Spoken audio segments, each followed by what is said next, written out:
اعوذ باللہ من الشیطان الرجیم، بسم اللہ الرحمن الرحیم۔ امید کرتی ہوں تمام طلباء و طالبات اپنے گھروں میں اللہ تعالیٰ کے فضل و کرم سے خیر و عافیت کے ساتھ ہوں گے۔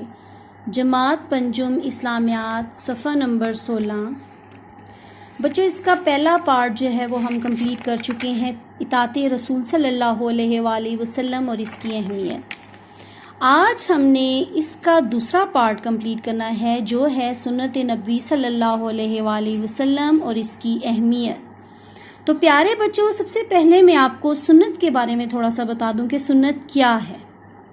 تو سنت یہ ہے کہ رسول اللہ صلی اللہ علیہ وسلم نے اللہ تعالیٰ کے جو احکامات اور جو اپنی پوری زندگی میں احکامات کیے اور اپنی زندگی کو عملی نمونے کے طور پر ہمارے سامنے جو پیش کیا، اس طریقہ کار کو سنت کہا جاتا ہے۔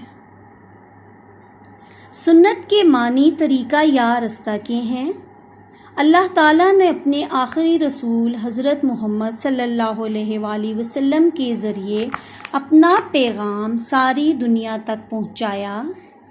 رسول اللہ صلی اللہ علیہ وسلم نہ صرف لوگوں کو اللہ تعالیٰ کے احکام بتاتے اور سمجھاتے، بلکہ اپنی پوری زندگی ان احکامات کے مطابق گزاری اور اللہ کے ہر حکم پر عمل کرتے ہوئے ان احکام کی مکمل وضاحت کی۔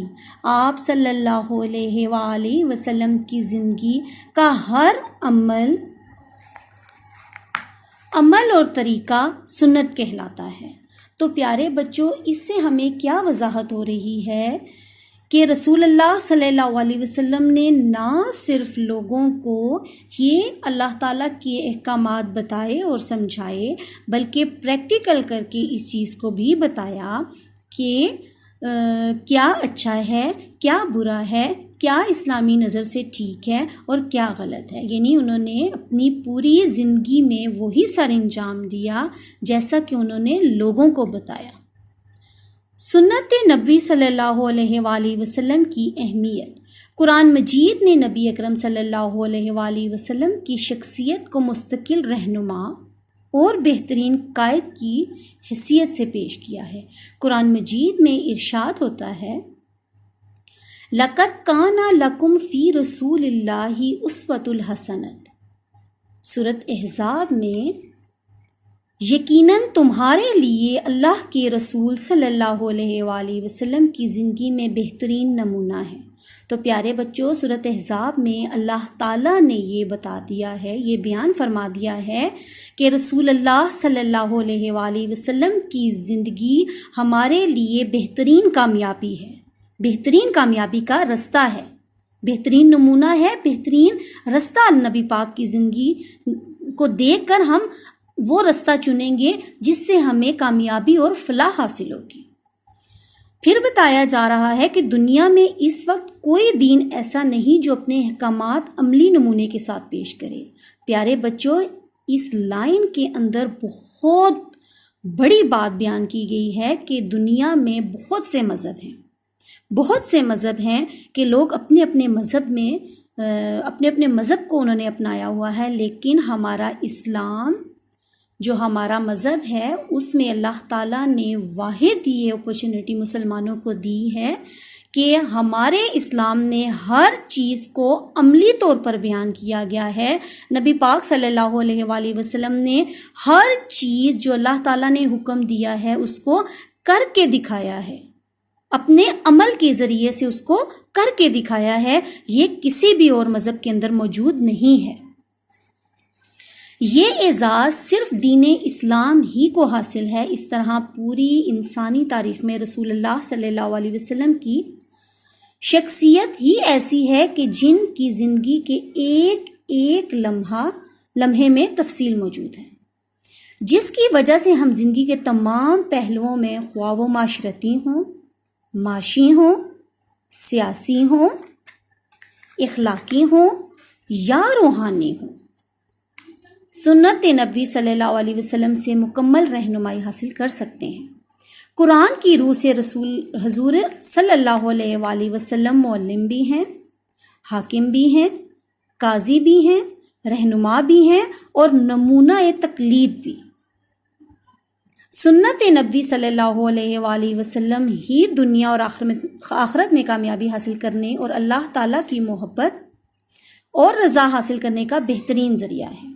یعنی اس میں آپ کو یہ چیز بیان کی جا رہی ہے، قرآن مجید میں حضور صلی اللہ علیہ وسلم کو ایک ٹیچر بھی بتایا گیا ہے، ایک حاکم حکم دینے والا بھی بتایا گیا ہے، ایک قاضی جو کہ آپ کا فیصلہ کرتا ہے کسی بارے میں وہ بھی بتایا گیا ہے، رہنما آپ کو اچھے اور برے کی پہچان کرنے والا بھی بنایا گیا ہے، اور نمونہ تقلید یعنی آپ کو ہر طرح کا نمونہ پیش کرنے والا بھی بیان کیا گیا ہے۔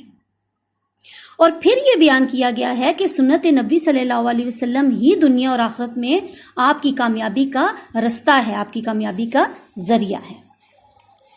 سنت نبی صلی اللہ علیہ وآلہ وسلم اور عبادات۔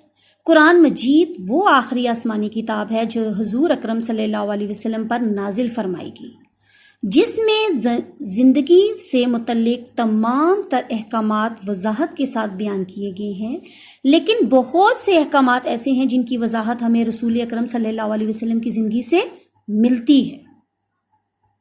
اب یہاں پہ میں آپ کو یہ چیز کلیئر کر دوں کہ قرآن مجید میں اللہ تعالیٰ نے احکامات تو نازل فرما دیے، لیکن وہ کس طرح سے ادا کرنے ہیں، ان فرائض کی ادائیگی، ان احکامات کی ادائیگی کس طریقے سے ہونی ہے، ہمیں وہ نہیں بتایا اللہ تعالیٰ نے۔ وہ اللہ تعالیٰ نے ذریعہ بنایا نبی پاک صلی اللہ علیہ وآلہ وسلم کو، جیسے کہ اللہ تعالیٰ نے ہمیں عبادات مثلا نماز، روزہ، زکوٰۃ اور حج ادا کرنے کے حکم دیا ہے۔ ان عبادات میں نماز کی اہمیت سب سے زیادہ ہے۔ اب اس چیز کو میں آپ کو ڈیفائن کر دوں کہ اللہ تعالیٰ نے قرآن پاک میں بہت ساری جگہوں پہ اس چیز کا ذکر کیا ہے کہ نماز آپ کا پہلا فرض ہے، جو کسی بھی صورت آپ کو معاف نہیں ہے، کسی بھی حالت میں آپ کو معاف نہیں ہے، آپ کو ادا کرنے کا حکم دیا گیا ہے، لیکن آپ کو طریقہ نہیں بتایا، آپ کو سنت اور فرائض اور وتر نہیں بتائے گے کہ وہ کس طریقے سے ادا کرنے ہیں۔ ہمیں نماز کی ادائیگی کا طریقہ کار کس نے بتایا اور کہاں سے پتہ چلا؟ حضرت محمد مصطفیٰ صلی اللہ علیہ وآلہ وسلم سے۔ انہوں نے نماز کو پریکٹیکل کر کے دکھایا، انہوں نے بتایا کہ کس طریقے سے نماز کو ادا کرنی ہے، کون سے فرض پہلے ادا کرنے ہیں، کون سے سنت بعد میں ادا کرنے ہیں۔ ہمیں نماز کا طریقہ کار کہاں سے پتہ چلا؟ نبی پاک صلی اللہ علیہ وآلہ وسلم کی زندگی سے، ان کے عمل سے۔ اسی طرح حج کے بارے میں آپ کو حکم دیا گیا کہ ہر عاقل اور بالغ پر زندگی میں ایک دفعہ فرض قرار دیا گیا ہے حج، لیکن حج کے بارے میں بتایا نہیں گیا کہ وہ کس طریقے سے ادا کرنا ہے۔ حکم تو دے دیا گیا اللہ تعالیٰ نے، لیکن کس طریقے سے ادا کرنا ہے یہ نبی پاک صلی اللہ علیہ وسلم نے اپنی زندگی میں ایک دفعہ پہلا اور آخری حج کیا تھا، جس میں تمام مسلمانوں کو آپ نے طریقہ کار بتایا تھا کہ کس طریقے سے حج کی ادائیگی کرنی ہے۔ تو پیارے بچوں، بالکل اسی طریقے سے سنت نبوی یہی ہے، سنت نبوی یہی ہے کہ آپ کو زندگی گزارنے کا طریقہ کار بتانا، ٹھیک ہے؟ تو کہ نبی پاک صلی اللہ علیہ وسلم نے کس طرح سے احکامات پر عمل کیا، وہ سب احکامات جو نبی پاک صلی اللہ علیہ وسلم نے اپنی زندگی میں کیے، وہ تمام عمل سنت کہلاتے ہیں، ٹھیک ہے؟ اسی طرح بچوں، اس کی جو فلنگ دا بلینکس ہیں وہ ساری آپ لوگ خود سر انجام دیں گے، خود سولو کریں گے۔ سوال نمبر 1 ہے، سنت نبی صلی اللہ علیہ وسلم سے کیا مراد ہے؟ اس کو میں آپ کو تھوڑا سا ڈیفائن کر دوں کہ سنت کے معنی طریقہ کار یا راستے کے ہیں، ٹھیک ہے؟ اللہ تعالیٰ نے اپنے آخری رسول حضرت محمد صلی اللہ علیہ وسلم کے ذریعے اپنا پیغام ساری دنیا تک پہنچایا۔ رسول اللہ صلی اللہ علیہ وسلم نے نہ صرف لوگوں کو اللہ تعالیٰ کے احکام بتائے اور سمجھائے، بلکہ اپنی پوری زندگی ان احکامات کے مطابق گزاری۔ کوسچن نمبر 2 ہے آپ کا، ارکان اسلام پر عمل کرنے کی مکمل رہنمائی ہمیں کہاں سے ملتی ہے؟ تو پیارے بچوں، اس کا جواب میں آپ کو تھوڑا سا بتا دوں، لیکن آپ نے خود اس کو سولو کرنا ہوگا کہ ارکان اسلام کو ادا کرنے کا طریقہ اور اس سے متعلق مسائل کا حل ہمیں حضرت محمد صلی اللہ علیہ وآلہ وسلم نے قرآن مجید سے بتایا، ٹھیک ہے؟ حضور صلی اللہ علیہ وسلم کے قول و فعل سے ہوتی ہے، ہم اپنی رہنمائی جس سے حاصل کر سکتے ہیں۔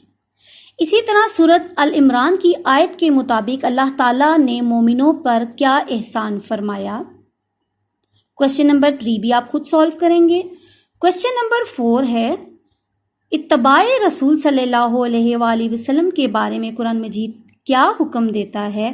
کوشچن نمبر 4 بھی آپ خود سولو کریں گے۔ کوشچن نمبر 5 ہے سنت نبی صلی اللہ علیہ وسلم پر عمل کرنے کے فوائد بیان کریں۔ تو میں آپ کو یہ تھوڑا سا ڈیفائن کر دوں کہ اللہ تعالیٰ کی محبت حاصل ہوتی ہے، اللہ تعالیٰ کی رحمت اور بخشش حاصل ہوتی ہے، قرآن مجید پر صحیح عمل کرنے کے قابل ہو جاتے ہیں ہم، دنیا کی ہر مشکل آسان ہو جاتی ہے، آخرت میں اللہ تعالیٰ کی رضا اور کامیابی ہمارا مقدر بن جاتی ہے۔ تو امید کرتی ہوں گی تمام طلباء و طالبات کو یہ چیزیں اچھی طریقے سے سمجھ آ گئی ہوں گی۔ آپ نے اس کے سوالات اور تو فلنگ دا بلینکس اپنے گھر میں اچھے سے یاد کرنی ہے۔ زندگی رہی تو اگلے لیسن میں دوبارہ ملاقات ہوگی۔ فی امان اللہ۔